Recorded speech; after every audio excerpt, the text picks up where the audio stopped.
Hi, everyone. Welcome back to another fantastic episode on the Unleashing Potentials podcast. I'm your lovely host, all the way from Canada. And joining me today is Jane, all the way from the UK. How are you, Jane? I'm good, thank you. I'm reveling in the fact that the last few days we've actually had some sunshine. And that does lift your mood, doesn't it? It's such a wonderful thing. Yeah. We were talking about it off camera, how I've heard that about the UK, lots of rain and gray. Yeah. Do you guys get snow like we do or no? No, I wish we did. Where I live in the UK, we don't get much snow. I live in the driest, supposed to be the sunniest part of the UK, because I live in East Anglia. But I'm from the north of England, Oh, where snow is much more likely. oh, Um, okay. But yeah, we've just this year, this winter has just been shades of grey.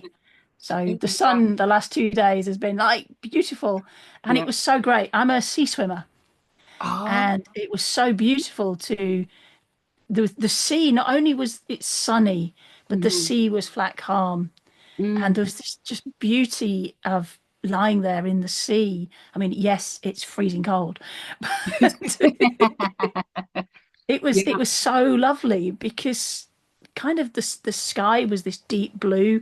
You know those clouds you drew as a child that were Oh these, yeah. or you Yeah. used cotton wool to do. Yeah. The clouds were like those cotton wool clouds, and yeah, it was magical. That's awesome. I love your background. I think it adds Thank you. some sunshine and warmth. Yeah, that was taken. We were you can just about see it. We were on a canal boat holiday Yeah. in September, Oh, you and took yeah, that. You yeah, took I a took that. picture? I took the picture. Yeah, it's my picture. Wow. And I I took love it it. because I've got the sun directly Oh, behind my head there as well. So wow. yeah. That's incredible. That's awesome. Wow. So let's say I've never been to the UK. Let's say people are watching. Where would they go first? Where are all the tourists? Where do they go? Yeah. So this is interesting, isn't it? If you want a city break, there are some amazing cities. Yeah. I'm not a city girl, Yeah. so that's not my favorite place to go. I love the wide open countryside in the UK, and Mm. my favorite is where we have mountains and lakes and things like that. So the Lake District, the Welsh Mountains, the Scottish Highlands. Oh, the Highlands and Islands of Scotland, the west coast of Scotland is an amazing journey to take. Just Mhm. some beautiful, beautiful countryside and bright green seas. It's incredible. Cold and white beaches, just absolutely incredible. So, that we have some amazing countryside. We also have, like where I live now, it's what this picture, by the way, was taken in Mhm. Wales. But Oh, the where I live on the plains of Suffolk. So we've got wide open spaces and massive skies. So again, very, very different. And then you've got your city breaks, London, Manchester, Liverpool, Birmingham. yeah, They're yeah. incredible. And then if you like historical city breaks, there's places like York and Durham. Mm, Um, but one of the most wilderness places is Northumberland. mm. That's So beautiful. Yeah, that's awesome. we've got a lot of different ecosystems, if you like it, Hmm. in, in Yeah. the UK. For such a small island, we've got a lot going for it. Yeah, that's amazing. Thank you for sharing. So Jane, why don't we kick this episode to start with? Tell us, we're gonna kick the episode, you guys. Can you tell us who you are and what you do? Okay, so I'm Jane. I'm a Jane Reason. I'm a transformational coach, um, and I work in with mostly women in helping them create who they want to be. Mhm. And it's such a beautiful space to be in because one minute the world looks this way, and within a moment, the whole world has changed in how they see themselves and themselves in the world, and so much more is possible. And I love that. It's such a privilege to witness that. And my background, I have a leadership background. I'm from education. I was a head teacher and an executive leader in education before I became a coach. And I'm really passionate about leadership coming from the heart. So that idea of leading with love, of coming from that place of being curious and interested and deeply listening to your team. And I left my job as a head because I became burnt out. So at the core of this leading with love and transforming who we are and growing up from our roots is this drive to rid the world of burnout. Because burnout doesn't need to exist as a thing. It's not something any of us need to experience. And what I've become increasingly aware of is that I have this phrase, my burnout, my choice. And I don't mean this from a blame centered point of view at all. But what I can see looking back at my own journey through burnout was that my choices, my beliefs about the choices I didn't think I had, my actions, my ways of working, my decisions, ultimately that's what created the burnout. And we can talk about it being how an environment supports you. We can talk about it being related to individuals. But ultimately, everything we do, every action we take comes down to the decisions we make as individuals.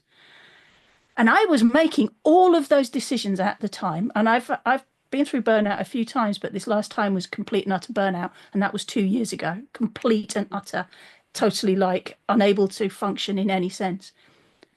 Um, Ultimately, everything we do are our decisions. And my decisions, I thought, I'm doing this for the right reasons. I'm making the only decision I can. I have no choice. I need to do this. I can't say no. I can't take time off when I'm on work. I can't. There's lots of things I believed, 100% believed. And there were opportunities for those who were leading me, if you like, to notice that this decision making was making me unwell, but ultimately it was my decision making. Mm.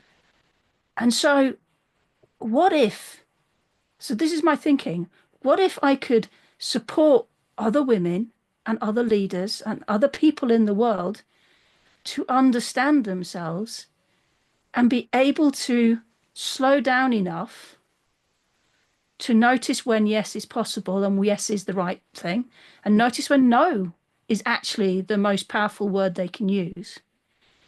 Mhm. Um, to realize that output isn't everything, Mhm. and to create this thing about life.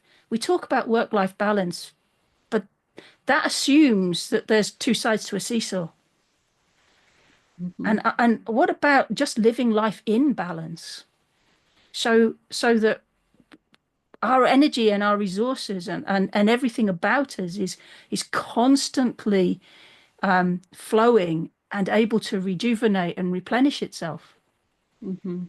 Yeah. And yeah, Mhm. so that's where I'm coming from. And that Mhm. I love being in nature and I love trees. And even as a kid, I doodled trees. So I have this connection to trees. And so I suddenly saw this as a tree. You know, for each and every one of us, we have our own systems, and our system is a tree. We Mhm. have our roots, the things that anchor us, the things that help us daily understand who we are and make decisions from. Then we have the actions that we take, the ways that we work from those roots in our trunk and our branches, our support system. And the leaves and the harvest is what we get out from that. So I've created this thing called the leadership tree, this way of working with individuals to and groups, Mhm. yeah, to make that difference, to rid the world of burnout and to lead with love. Yeah. Yeah. And Wow. Yeah. the world needs more love, doesn't it? Let's face it, the world needs more love. Oh yeah, it does. It sure does. Yeah. Yeah. You know, Yeah. and if we Uh, were all connected to that part of us that loves, how mhm. beautiful would that be? Yes, yes, I agree. Yeah, I love what you do. I love the analogy using the tree and the work that you're doing. I think it's important, it's needed. And I Yeah, love that you talk about leading with love and with the heart, because at yeah, times we lead with our mind and we don't connect our hearts to what we're doing or what we're passionate about. no. Yeah, yeah. Very many years ago, so I've worked with a coach for the last 20 years. This is where my passion for coaching came from. Hmm. And very early on in my leadership journey as a senior leader in education, this coach said to me, stop and feel. In other words, get out of your head, get into your body. And there's so much power in that because we live so often, don't we? We can live so often in our heads. What do we think we should do? What do we need to do? What does somebody else think we need to do? You know, how do I solve this problem? And it's all up here. It's all in our heads. Hmm. Hmm. And yet there's so much connecting to our bodies that we can learn, Yeah. that we can really lean into. And when we notice our own bodies and we notice how we feel, we start paying attention to that with other people too. Hmm. And when we start truly listening and listening with every sense, we build this beautiful connection that I call love Yeah. because we're leading from that place that says, you are a beautiful soul. I'm a beautiful soul. Let's connect. Hmm. Let's just make this thing happen, you Hmm. know? Yeah, yeah, I agree. I love that you work with women as well, Yeah. especially women's that are mothers. Yeah, We put ourselves last and we forget about ourselves. We don't really take care of ourselves. For me as a mom, I treat myself. I used to feel guilty about doing it, but I don't anymore because I need to be my whole self, wholeheartedly, and able to be there for not only my kids, but my community and those who surround me as well. absolutely. There's this thing, isn't there, about um when you're talking an aeroplane, you put your own oxygen mask on first. And Hmm. yet we forget that nourishing ourselves isn't like taboo. It's absolutely what we must do. If we don't take care of ourselves, we really can't take care of others. And yet there's this other thing which gets in the way for women in particular, which is why women fascinate me, which is hormones. Mm. The hormone progesterone creates this need to nurture others. Hmm. It's this idea, it's an evolutionary thing. We are there, the mother is there to tend to and care for the needs of the baby. Hmm. And so this hormone drives that need. And that kind of gets hijacked by society. So we bring on this belief that actually we don't matter, everybody else does. And it's almost like um, if we pay attention to ourselves, we're letting everybody else down. And that's one of the things that is really important to reprogram. Hmm. Hmm. And it also leads to this thing that when that hormone switches off during perimenopause, there's this confusion. Women are going, who the hell am I? What's my role in life now? And there's this real confusion. The sense of self is lost because we've put our sense of self not in ourselves, but in what we do. Hmm. I used to say, who are you? I'm a head teacher. Well, I wasn't a head teacher. That was my job. But I'd got this real sense that my sense of who I was and my worth was in my job. And we do that whether it's in, being a parent or whatever it is. And what my leadership tree idea and what I'm really trying to move forwards is this idea that self is separate to role Hmm. Yeah, yeah, and self therefore deserves the nourishment that it desires yeah. and that we should we are allowed to pay attention to its needs and we are allowed to listen But in order to listen, we first have to notice and we first have to connect Mhm. brain and body. We have to slow down. Yeah. Yeah. If we don't slow down, we don't hear it. Yeah. Yeah, I agree. Yeah. As you're sharing, one word that came to mind for me is identity crisis. Yeah, Because we lose that sense of self. And we do. obviously, we live in a society where we have to hustle. The more busy you are, the more productive you are. Doesn't matter if you're burning out, if the stress of work, of life is killing you, you're busy. So you're doing a good thing. You're fulfilling some kind of dream. You're chasing the high life. And guess what? I used to do that and I got burnt out to the ground. It was bad, really bad. Mental health, chronic pain, still struggling with that. Yeah, And I think the body, it sends us little nudges and signals. Like nothing ever happens suddenly to the body.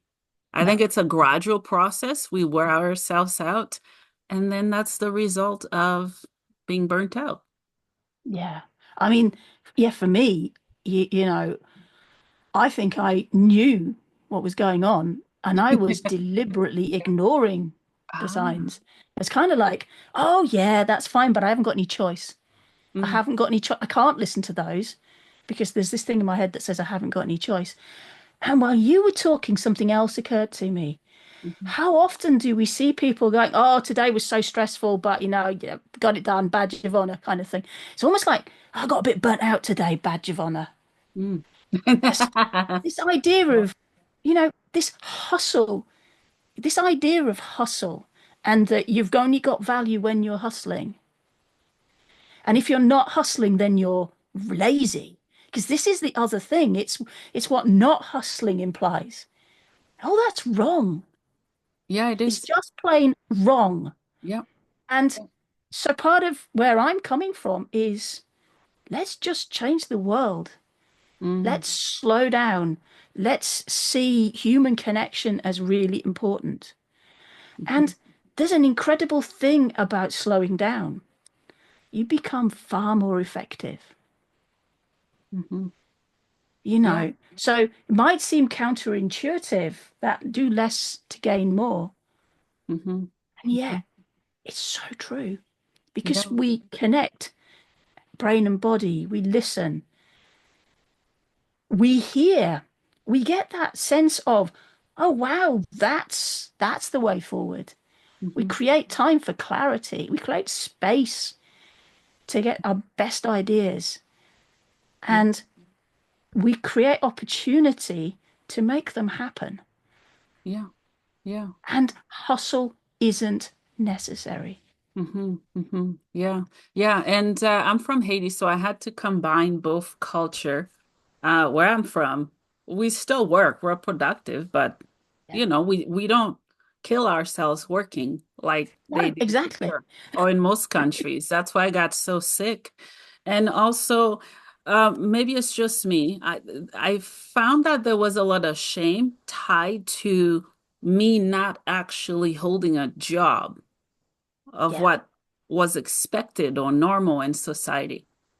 And there still is, I know I'm not alone, where people Yeah. shame other people. Oh, you're not doing anything. Yeah. You're not being And, productive. How do people and, let and, go and of all that? there's this other thing, isn't there? There's this thing like, oh, no, no, I live off stress. I eat stress. You're just weak. You're not eating the Yeah, stress. I eat stress for breakfast. yeah, Yeah. And that's not healthy yeah. because what happens is you eat stress for breakfast and you keep doing it. And then your brain and your body go, aha, got you. Hmm. Because it will hit you.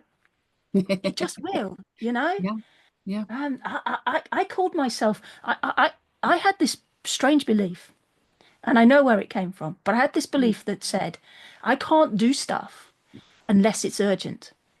Mm, So I created my whole work sort of approach to things as a deadline dancer.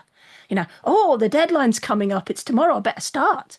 I mean, it's a project that should have taken months. yeah. The deadline's tomorrow. I better start. Hmm. It's kind of like I'm creating stress. Hmm. And I'm thinking, oh, I need that stress to do stuff. No, you didn't. It was a Yeah. belief. It wasn't true. Hmm. Um, just like this idea that we can't talk about stress in anything other than, if somebody is stressed, it's a negative thing. If somebody is not coping with stress, they're weak. Hmm. The body isn't designed to be in permanent stress.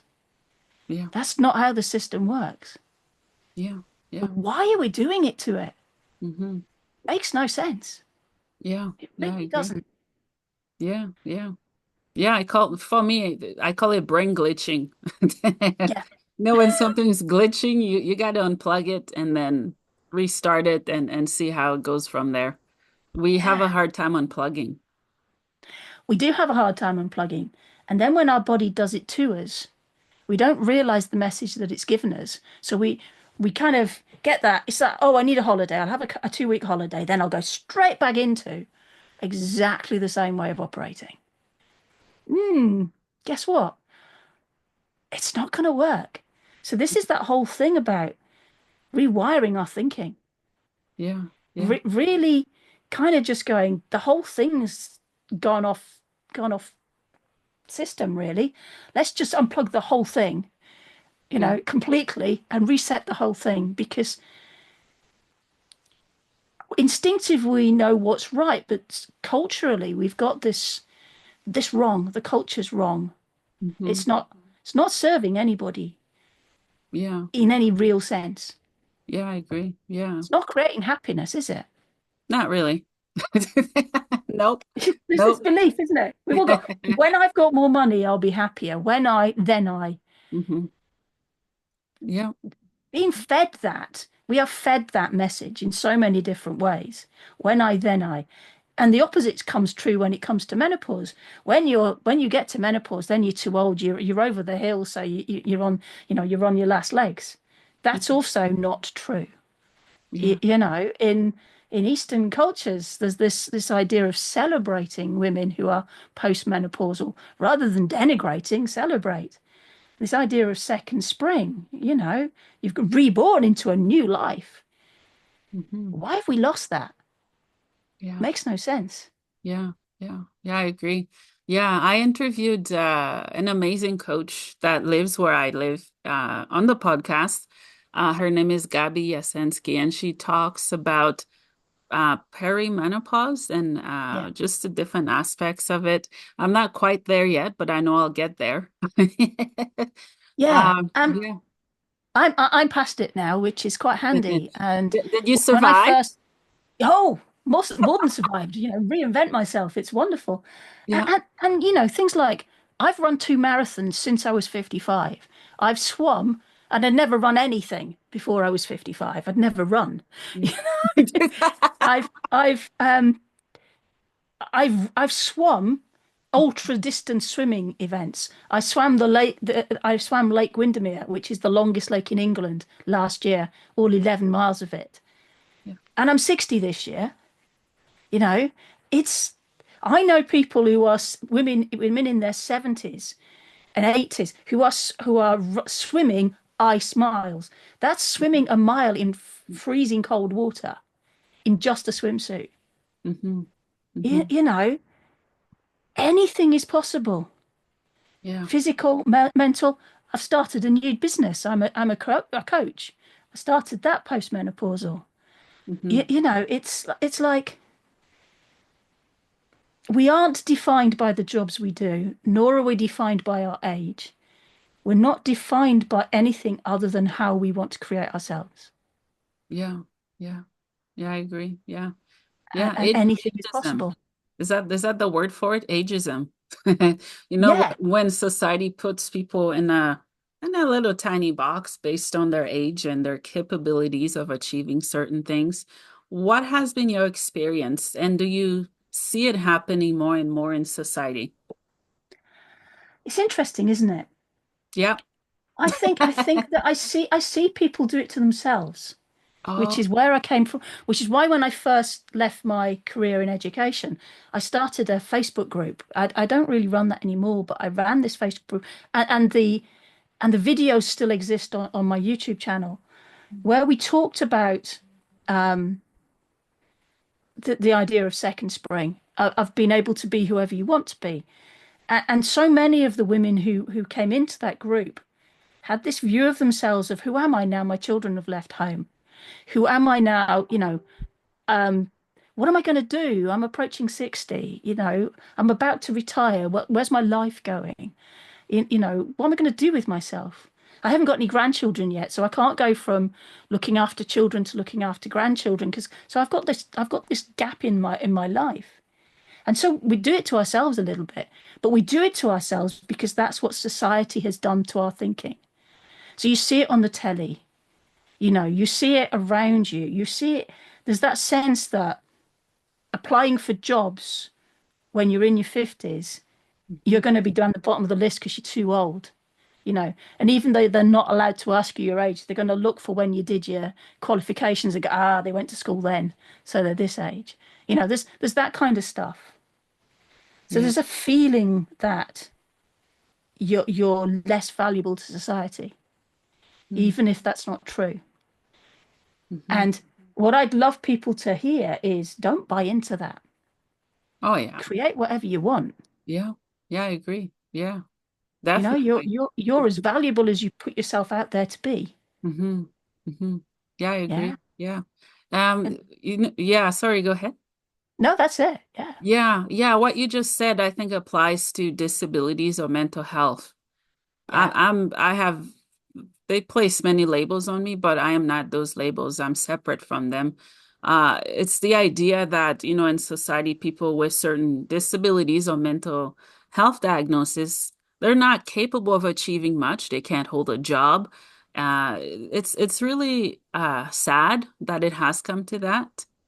Yeah. And I'd say to people, don't try to prove anybody or anything wrong. Just be authentic to who you are, because Absolutely. there will always be people who disagrees with our purpose, our vision and message.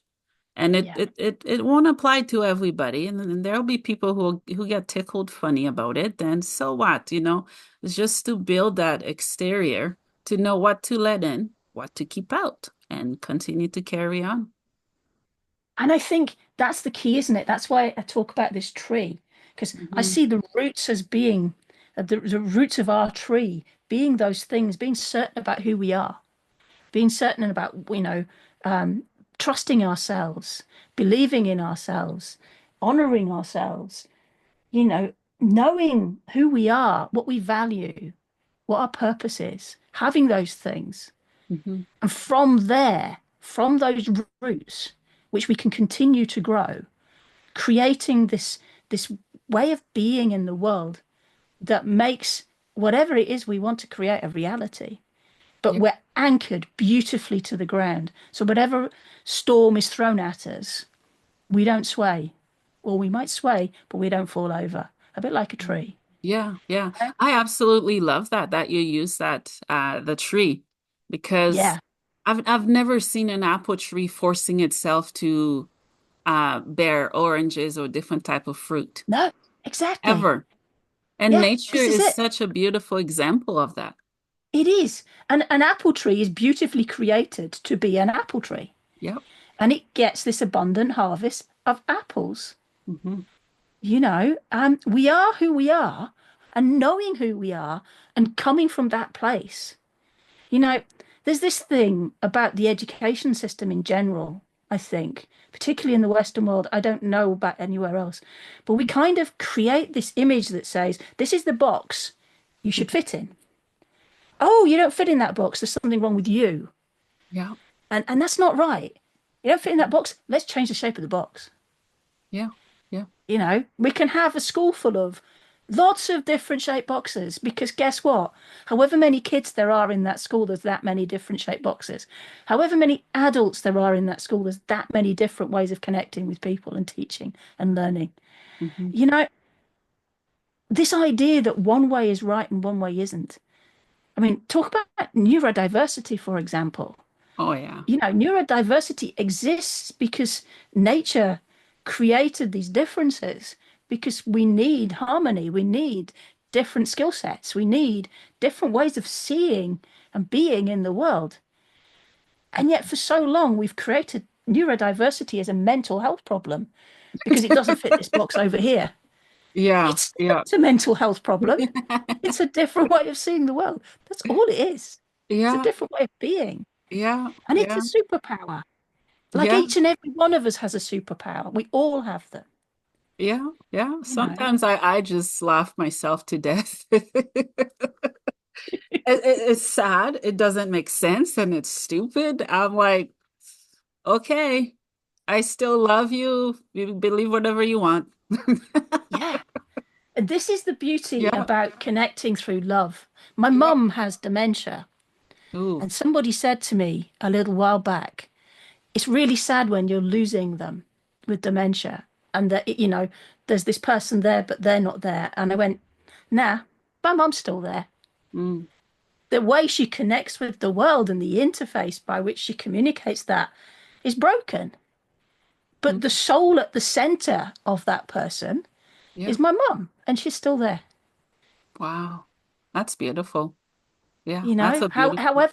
however difficult it is for her to communicate, however little she knows who I am, Mm, we are connected soul to soul yeah, yeah. And because nothing can break I that. allow myself to see beyond the interface. Yeah, yeah. And because I allow that, I reach beyond the interface and mum feels it. Mm, that's powerful. Yeah, that is. Yeah.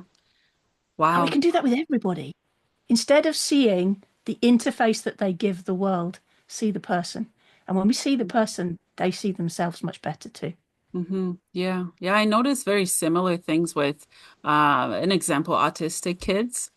You know how Yeah, people at times see them and then they think they don't know much. I'm like, they're more aware than we are. yeah, They're just living absolutely. in their fullness and authentic selves without any mask, any Yeah, shame. They're just free. They're free. yeah, exactly. I love the idea of be more toddler. So I love this idea. I have grandchildren, and last year this came about when my granddaughter was 2 and one of my grandsons was 2, and just watching them and being with them Mhm, and noticing the awe and wonder at the world, the slow pace at which they allowed themselves to do certain things, mhm, the flow of emotion. If we didn't attach, if the adults didn't attach any meaning to that emotion, it flowed in and it flowed out. mhm, mhm. And watching that and going, oh, I want to be more toddler. I want to be more in the present. I want to Yeah. be more in awe and wonder at what's around me. Notice more. My granddaughter was spotting spiders and I was looking and not seeing them, but she Mm, was truly seeing stuff and asking questions. And I want to allow the emotions to flow in and out without attaching meaning to them, Yeah, yeah. in any positive or negative sense. This idea that some emotions are allowed, some emotions aren't allowed, some emotions are comfortable, some are uncomfortable. All emotions are just that, they're emotions. Yeah. And the signal that sets them going lasts 90 seconds. hmm And Yeah. yet, so often we feel some of these emotions for so much longer because we're feeding them thoughts. Let's not do that. Yeah, yeah, that's where I'm at. I think my face, all my hair tells it. So Yeah, I I love it. thank you. I was looking at your hair at the start and thinking, oh, that's amazing. My Yeah. hair, I tried coloring my hair. It doesn't take. It's so annoying because I tried to color it purple and red and all sorts of stuff, and it went, nah, not having it. Yeah, yeah, yeah. That's my inner child. I'm being playful. Yeah, Yeah, I take some stuff seriously, but honestly, I don't care to just that's what I'm telling people. Be yeah, free, live, live well, live now. yeah. People are waiting for the future to live. What about right now? What's happening Eh, to right now? well, the thing is, the past is made of previous moments of now, and the future is made of further moments of now. Yeah. And what happens when we don't slow down and look at the now and really pay attention? There is. hmm We get to the future and we can't remember that bit of the past because we weren't Yeah, actually in it. We were too worried about the future. yeah. And we get to that thing that we thought would make us happy. And guess what? It's still the same person. And we're still Yeah. going, oh, no, no, I just need this or I just need that. I'll lose weight and I'll be happy. I'll lose weight and I'll exercise. I'll have more money and I'll be happy. I'll be settled. I'll do, you know, somebody else I know, if only I had a relationship, I'd be happier. And they spend all of the time, we spend all of our time in the if then, Mm-hmm. when I then I thinking Yeah.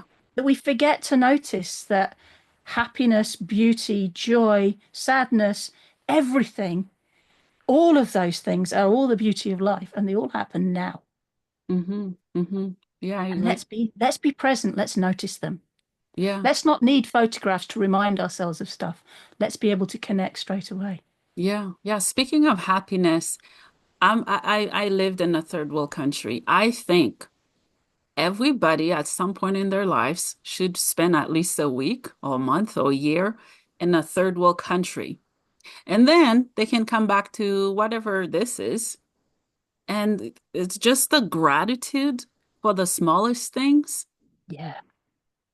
I think My, everyone my, should have that experience. do you know I what? I do. think you're onto something there. My Yeah. granddaughter, my niece, sorry, had spent some time in Africa, and it really made a beautiful impression on her and who she is now Yeah. in the world. Yeah. And for me, I haven't spent time in a third world country, but what I spent a lot of my educational career doing was working with those children that everybody else wanted out of their classroom. Mm. Yeah. And seeing those children, those children who were coming from really traumatized environments, the children who had nothing, Hmm. and I mean nothing. There was one lad once who said, I've told my mum to give my baby sister a Christmas present and I don't want anything. And even if that means I don't have anything to eat, I want my baby sister to have a Christmas present, Wow. you know? And Mm. everybody else would see this child as a child who was trouble. Mm. Wow. And and I think when you get curious, when you and these children knew about joy. They were coming from some of the most traumatized environments that you can imagine. Hmm. Hmm. Yeah. And most people judge them for being trouble. Hmm. And yet, little things they would notice and be grateful for, Yeah. really, truly grateful for. Yeah. And children, toddlers, know the art of gratefulness. They know the art of happiness. Little things will make them happy. Hmm. Hence Yeah. the be more toddler. And hence the idea that people are labels. Mm. None of that makes any sense to me. And in my latter years in education, I worked across a trust where two of the schools had what would we called in the UK complex needs. Mm. So both physical and mental health challenges. Um, Hmm. unable to, in the normal ways of looking things, if we were to define them, communicate. Hmm. In the sense that they're not able to speak and things like that. And yet they communicate and they show joy and they express sadness and happiness and engagement and learning, Yeah. you know? Yeah. Um, so who are we to judge? Oh, yeah. Yeah. Yeah. I You agree. know, Yeah. things don't make happiness, people Hmm. do. Yeah. Yeah. I agree. And they're hard lessons to learn, but once they're mastered, people will be baffled at how someone can still find joy or contentment while they're going through hell. Right? For me, I don't know. I don't have expectations. I've been through so many storms that I don't expect any storms to break me. I don't give it that power over my joy or myself. And I pray and hope it's the same for anyone who's watching. I love what you're saying there. Mm-hmm. That the idea that you don't give any storm the power to Mm-hmm. take from you. Yeah. And I think that's a beautiful idea because I talk about this a lot, this idea of our power and we can give it away Mm-hmm. and we give it to others or we give it to things. Yeah. And I would say that anything any drama that can happen to us, any tragedy that can happen to us is still a thing that we attach thoughts to. Mm-hmm. And we can give that thing and those thoughts power. And we can give it the power that says, I can no longer be happy because. Mm. And that's sad Yeah. Yeah. because we're designed to have all of the emotions Mm-hmm.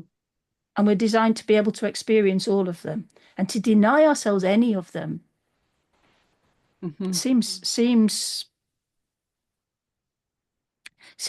wrong, for want of a better word. Yeah. Yeah, I agree. Yeah. Yeah. And And yeah, go ahead. in the moments of deep sadness, there can be joy in standing in a woodland and listening to the birds singing. Don't need Mhm. anything else. There can just be joy in that moment of how beautiful is that bird song. Yeah, I agree. Yeah. Yeah. And at times it may be hard to find contentment because we've never been taught it. And Yeah, we don't allow ourselves to feel pain. We block it. yeah. Because we block it, we struggle. Some people take 5, 10 years just to process and go through things. And don't get me wrong, at times that's needed, but for Mm, how long? yeah. And there's this thing, isn't there, as well, where we actually, anything that we try and block is held somewhere in our bodies. Oh, yep. Yeah, I can you know, relate. so yeah, it just happens. It's there. It will allow itself out at some point, you know. Mhm. It'll get to that tipping point and it'll come out um in some way. Mhm. It's I know people who've been through some really traumatic, deep sadness moments. Mhm. And some of those people, those moments have kind of stalled their life. Yeah. Yeah. Um, and for others, those moments have added life to their life, if that makes sense. Mhm. Yeah, I agree. Um, and that's very much about our thoughts. Mhm. Yeah. Yeah, I agree. Yeah. Yeah. Are there any other projects you're working on? So the main one at the moment, as I say, is getting this idea of the leadership tree out as a group program. I want to create a deep, intensive 12-week program where we explore what it is we want to create in the world and then go back and look at how our roots are working. So looking at things like, for example, in the roots, how kind are you to yourself? Do you trust yourself? Do you know what your purpose is? So really exploring those and then from there building our systems. Because absolutely everything we do is built on a system. It's just that we don't know what most of the systems are. So a lot of the coaching is really about, oh, I've got a system that creates that, does it? You know, my system that I can't be angry creates this other thing. I don't know, creates this obsession with scrolling my phone. Yeah. But it's a Mhm. system. So Mm. let's explore the systems. So I want to get that off the ground because it's brand new. I've run other group coaching programs, but this one is new. So that's a 12-week program that will be starting in June. And so I'm looking to get my first group through that. And it will have also for those locally to me a deep immersive day or 2 days of a retreat. So that's also a new project for me running a retreat, and I'm really excited about that. And because it's about trees and my obsession with nature and my obsession with water, there's a likelihood it's going to be tagged into going in cold water as well as walking in woodlands. Hey, what's not Yeah. to like about that? Mhm. And I'm also tapping into more and more. I'm going to do a lot more masterclasses. So watch out for those. There'll be masterclasses coming. I did one earlier around what I learnt from taking part in endurance events about the power of the mind and how it tricks us.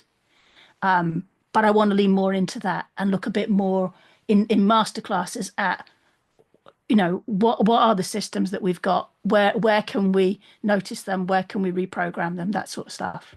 Mhm. So yeah, that's where I'm Oh, going. wow. Sounds like boot Um, camp. yeah, and I'm writing a book which hopefully will be published at the Ah, end of the year. yeah, that's So yeah, amazing. Yeah. I'm really looking forward to getting the book out. And the book's quite an. I was talking to a publisher the other week about the idea. It's almost like a personal journey, a personal autobiography of my exploration of self.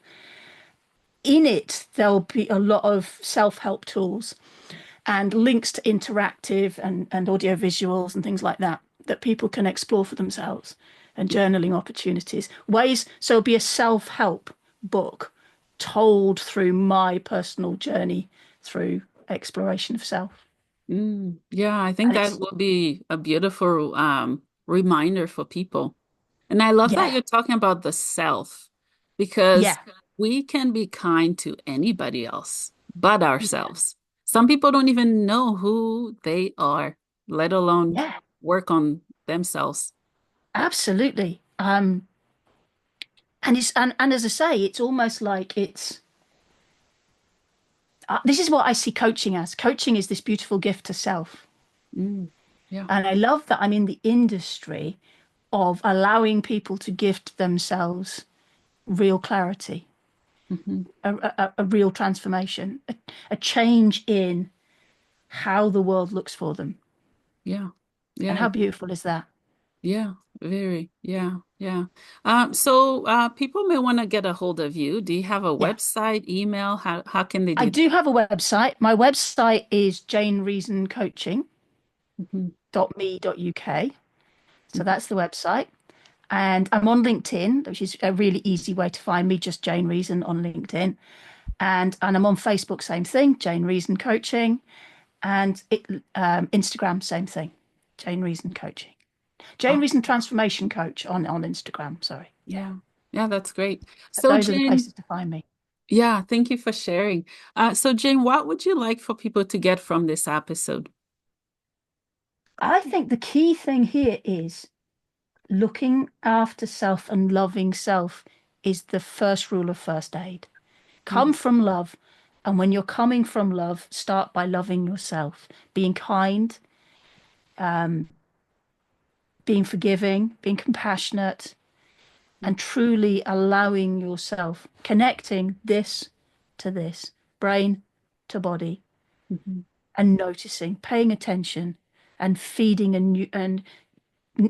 your body whatever it requires, in your brain whatever it requires, which includes rest, which includes slowing down. And if you're gonna be anything, be more toddler and lead with love. Yeah, yeah, I love that. Last question for you, which I asked every guest. What is the meaning of life for you? Interesting, because slightly childishly, the first thing that came to mind was 42. Yeah. That just belies the passion of childhood of reading fantasy science fiction, um, and the Hitchhiker's Guide. So, um, the meaning of life for me is about love and about being present and noticing and experiencing rather than stressing, because I've lost too much of it to stress, you know, Yeah. and trying to create the future. So the meaning of life is about being in the now. Hmm. Yeah, I agree. Yeah. Wow, this has been a power hour of an incredible, fantastic episode. Thank you so Thank you. much, Jane, for coming on the podcast, for sharing your journey, your expertise, and for helping us all because we need it. We're all burnt out here and there. Absolutely. Thank you. You're welcome.